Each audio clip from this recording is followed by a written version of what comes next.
Hey there YouTube, Love to Boat 92 here.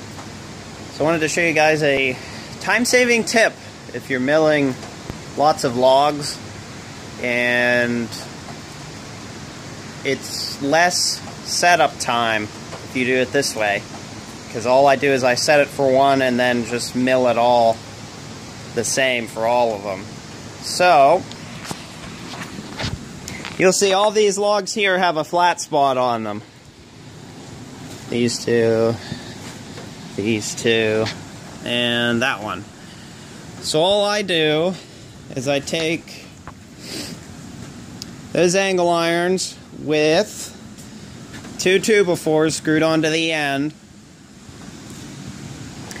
and I just mill them all like that. So angle iron on this side, angle iron on this side, two 2x4s on top, and mill it, and then just move the next log over, the next one up. We stacked all the logs over here, and then all I do is I use the crane.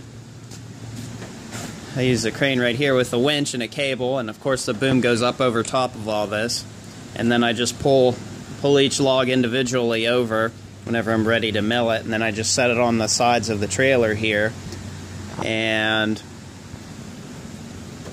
now I can set the mill at, it's like 1 3/8 inches.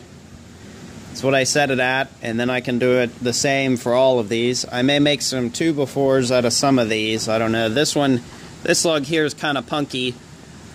I know some of you are probably looking at that like, what are you bothered with doing those, or doing that one? Well, about the outside ring, about 1.5 to 2 inches is really wet, and of course wet wood is kind of punky or soft, and once it dries out I think it'll harden up a little and it should be relatively usable.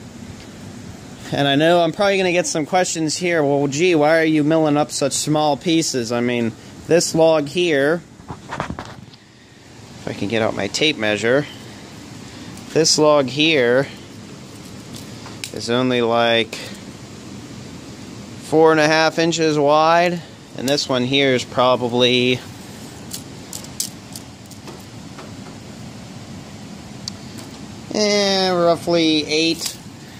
roughly 8 inches wide. And I know you guys are probably thinking, what are you going to be bothering those for? Those are firewood.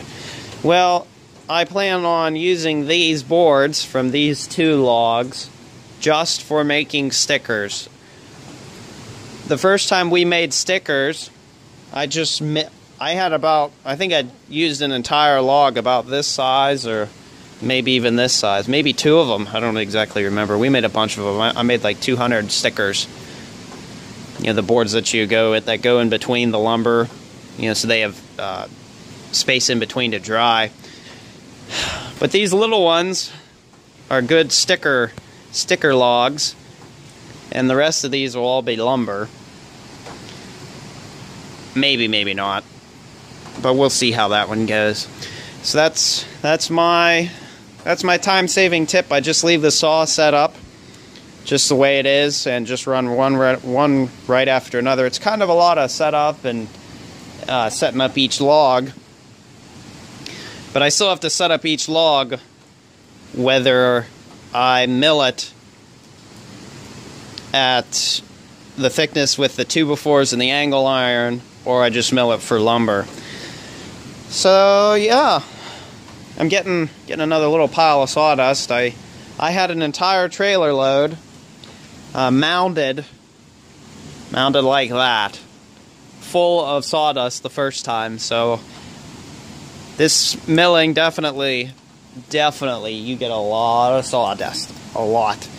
And I know I had said in a previous video that I wanted to build a set of sawhorses.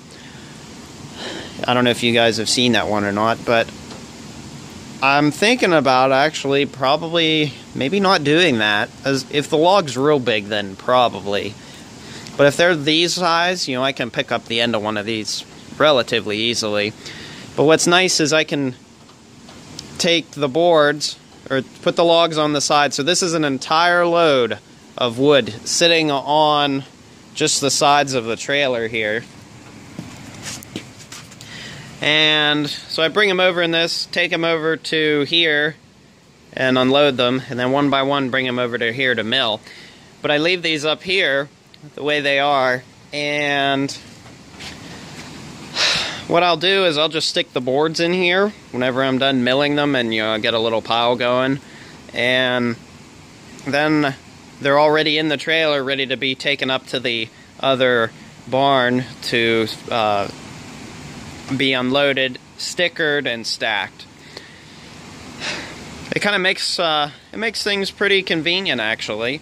I really like doing this, and I know some of you are probably worried about the trailer tipping back if I have a big one on back here, and I am a little worried about that sometimes, but I've got in this box my big deep cycle marine battery, cable, and a bunch of chains. So on the tongue of this trailer, it's probably pushing, I don't know, maybe 100 pounds. It's pretty heavy. I can't pick up the front of that, so. Well, I think that's about all I have to say for this video. So thank you guys for watching. Hope you enjoyed it, and I'll see you guys next time.